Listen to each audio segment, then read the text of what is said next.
Bonsoir, maître. Merci. Bonsoir. Pardon. Bonsoir, maître. Bonsoir. Maître Dubon, Morito. Merci. Maître, Oui. vous êtes venu nous éclairer sur ces affaires d'agression sexuelle dans le monde politique que vous connaissez par cœur. En effet, je suis avocate de la défense. Défense. Défense, c'est ce que je dis. Souvent avocate commise d'orifice. D'office. D'office, excusez-moi, pardon, c'est que les affaires du moment tournent toujours un petit peu autour du même trou. Du même pot. Du même troupeau, je veux dire, voilà. Donc je connais très très bien ce type de dossier, en effet, puisque je défends essentiellement des hommes politiques dans le box des enculés. Des accusés. C'est ce que je dis. DSK, Bill Clinton, Silvio Berlusconi, tous les glands de ce monde font appel à moi. Non, les grands. Aussi. Mais ce n'est pas la taille qui compte, monsieur de Verdière. La preuve, j'ai défendu Gérald Darmanin. Lors de sa première, deuxième, troisième, quatrième, enfin bref, énième accusation. Mais quand on aime, on ne compte pas, comme disait l'inventeur du rouleau de printemps. Pourquoi je dis ça? Parce que Nem Darmanin, évidemment. Je ne dévoile rien en disant que c'est son petit nom dans l'intimité. Voilà, calmez-vous, maître. J'imagine qu'on vous pose souvent la question, pourquoi défendez-vous ces hommes souvent indéfendables? C'est objection, objection, madame la présidente. Vous voyez bien que l'avocat général essaie de sournoisement calomnier la défense. Or, dois-je rappeler à la Cour les fondements même de notre justice en citant le code pénal que j'ai ici même? Article 111-4, alinéa 13, quatrième paragraphe, en sortant de l'ascenseur. Tout individu qui est accusé a le droit de tirer sur mon doigt. Ah non, pas du tout. Non, c'est le livre des blagues de Toto de mon fils, pardon, excusez-moi. Pardon, donc je le ferai de mémoire. Tout individu accusé a le droit d'être défendu. Défendu. Ah, oui. C'est parce que je reviens d'un petit week-end en Corse, c'est pour ça. Donc oui, chers collègues, je m'enorgueillis de défendre par principe tous ceux qui sont attaqués. Ou tataki. Car mes clients sont souvent de gros poissons, pris dans les filets d'une justice qui pour eux est souvent plus vomi que rendue. Si vous voyez ce que je veux dire. Moi non, mais bon, voilà. Donc oui. Et alors, je vais faire taire les mauvaises langues, je ne fais pas cela pour l'argent, mon cher confrère. Ah. Non, car vous savez, mes honoraires comptent parmi les plus bas du barreau de Paris. Seulement 3 500 € le forfait de 5 questions. Alors, à peine le prix d'un jambon beurre à Saint-Barth, vous voyez, hein? Alors, s'il vous plaît. C'est quand même excessif, vous ne trouvez pas? Non, je ne trouve pas. Il vous reste 4 questions. Allez-y. Je sais, alors, vous ne pouvez pas parler d'une affaire en cours, mais pour Joël Guerriot, quel sera votre axe de défense? Eh bien, c'est très simple. Je vais plaider le vice de Prosecco. Oui, car dans cette affaire, tout repose sur cette coupe de champagne que mon client aurait droguée. Or, je précise que mon client n'avait pas connaissance qu'il s'agissait de drogue. Et pourtant, je rappelle à la Cour que mon client était en charge d'une mission de lutte contre la drogue au Sénat. Et que ses analyses de sang le prouvent. Il avait étudié son dossier à fond, puisque le soir des faits, il était positif aux amphétamines, à la méthadone, à la MDMA, à la cocaïne, au cannabis et au canard WC. Mais pas à l'ecstasy. C'est ce qui m'arrive, bien. Non. En outre. Complètement ça. En outre. Et en juillet. J'écouterai une chanson, une très bonne radio. Bref. En outre, le 10 sachets d'ecstasy a été retrouvé dans le tiroir de sa cuisine. Ce qui prouve bien que mon client pensait qu'il s'agissait de Smarties. Sinon, il les aurait rangés dans sa boîte à pharmacie, comme vous, comme moi, comme nous tous. Oui, qui plus est, dois-je rappeler à la Cour que le soir des faits, mon client était dépressif, de 18h à 23h30. Son chat, Kétamimine, oui, c'est son nom, oui, était en chimiothérapie à l'hôpital de la Riboisière et sa grand-mère bloquait l'arrière-train.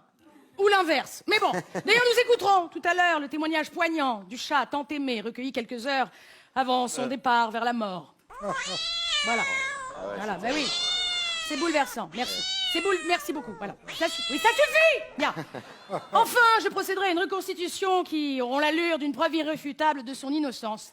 Voilà. Enfin, si vous voulez vous plier à l'exercice, je veux bien vous faire une démonstration, si vous le souhaitez. Avec moi? Oui, si vous le souhaitez, voilà, vous ferez la plaignante et moi l'accusé. Imaginez, nous sommes en fin d'après-midi chez mon client.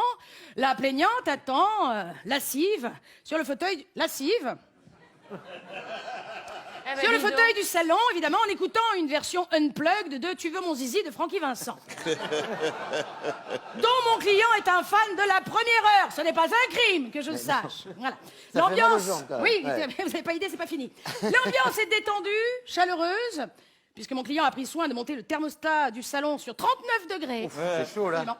Il se dirige vers la plaignante, voilà, amicalement, les coupe à la main, avec un sourire enfantin, narquois, n'est-ce pas? Quand tout à coup il trébuche sur le tapis du salon, la coupe, empoisonnée à son insu, gicle au visage de la plaignante qui en avale quelques gouttes.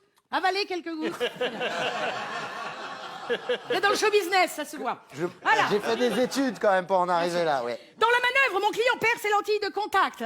Incapable de se mouvoir correctement, il demande à la plaignante. C'est vous. Je comprends rien à ce que je fais, en fait. Moi, je suis qui? Vous êtes la plaignante, hein? Je suis la plaignante.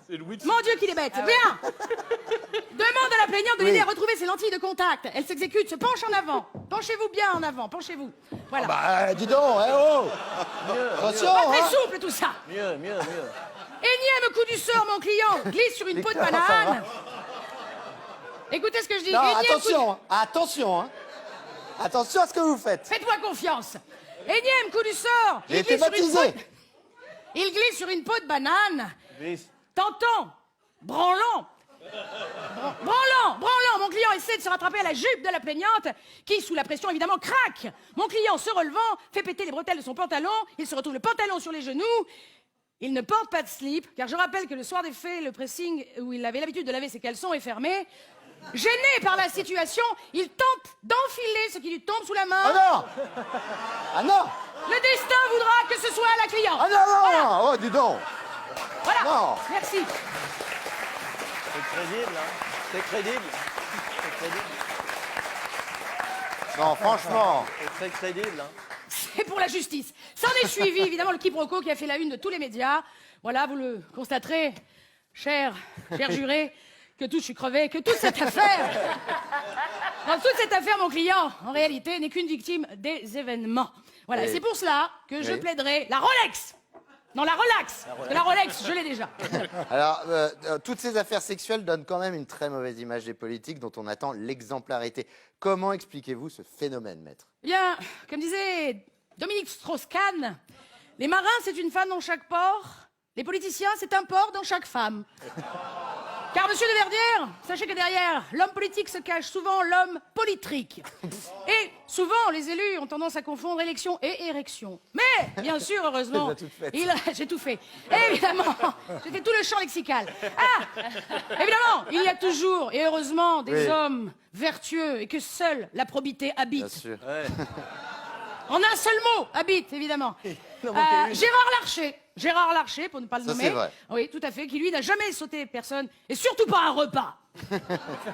Voilà, c'est le seul à ma connaissance, et c'est pour ça, monsieur de Verdière, que je me bats pour défendre tous les autres. Même s'ils sont coupables? Surtout s'ils sont coupables, monsieur de Verdière, car je rappelle que nous sommes en France, hein, et que si on mettait tous les pervers en prison, il n'y aurait plus personne pour diriger ce pays. Voilà, vive la République et vive la fente. Merci. Maître Dumont, Morito. Karine Dubernet. Que justice soit faite.